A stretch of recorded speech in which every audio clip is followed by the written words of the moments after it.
Hello, welcome to Blissful Spaces. I'm out in the garden and I just wanted to share. This is my first time growing fennel, and my fennel is really healthy, doing really well.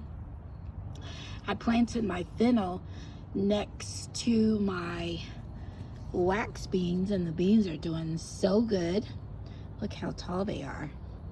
The wax beans and next to my curly kale, and the fennel is doing really good. I'm really excited to be growing fennel, and some people say that fennel doesn't do well next to the other vegetables growing in your garden. Well, I'm showing you that this fennel is healthy.